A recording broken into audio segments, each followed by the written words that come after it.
আপনি যদি কাউকে মেসেঞ্জারে ছবি, ভিডিও পাঠান, সে ডাউনলোড করতে পারবে না এবং স্ক্রিনশট নিতে পারবে না, স্ক্রিন রেকর্ডও করতে পারবে না।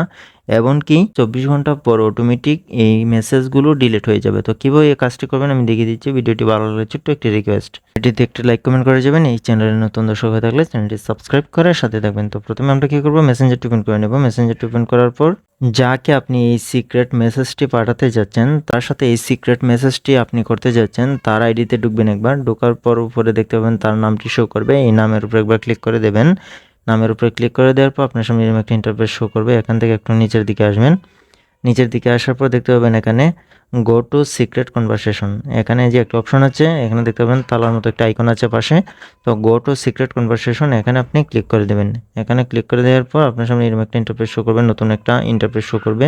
তারপর আপনি সাধারণত এখানে যে কোনো একটা কিছু লিখে দিতে পারেন। তো আমি ওনাকে লিখে দিলাম যে হাই, তারপর ওনাকে সেন্ড করে দিলাম। তো উপরে দেখতে পাবেন একটা আই বাটন চলে আসবে। তো আমরা কী করবো, এই আই বাটনের উপরে একবার ক্লিক করবো। আই বাটনের উপরে ক্লিক করে দেওয়ার পর এখানে দেখতে পাবেন অনেকগুলো অপশন চলে আসবে। অনেকগুলো অপশনের মধ্যে এখানে দেখতে পাবেন ডিসপিয়ারিং মেসেজ, এখানে আপনি ক্লিক করবেন। এখানে ক্লিক করে দেওয়ার পর এখানে দেখতে পাবেন 24 আওয়ার্স, এখানে ক্লিক করবেন। এখানে ক্লিক করে দিয়ে এখান থেকে বেরিয়ে চলে আসবেন। তো এখান থেকে আপনি যদি কাউকে মেসেজ করেন বা কোনো কিছু ভিডিও ডাউনলোড বা স্ক্রিনশট নিতে চায় কেউ, তো সে যদি চায় এগুলো ডাউনলোড করতে হতো বা স্ক্রিনশট নিতে বা স্ক্রিন রেকর্ড করতে, সেটা কিছু করতে পারবে না। অটোমেটিকলি 24 ঘন্টা পর সেটা ডিলিট হয়ে যাবে। আশা করছি ভিডিওটি আপনার ভালো লাগবে। ভিডিওটি যদি বিন্দুমাত্র ভালো লেগে থাকে ছোট্ট একটি রিকোয়েস্ট, ভিডিওতে একটি লাইক কমেন্ট করে যাবেন। এই চ্যানেলের নতুন দর্শক হয়ে থাকলে চ্যানেলটি সাবস্ক্রাইব করে সাথে থাকবেন। কথা হবে পরে কোনো ভিডিওতে নতুন কোনো টপিক নিয়ে এসে। তো সবাই ভালো থাকেন, সুস্থ থাকেন, আল্লাহ হাফেজ।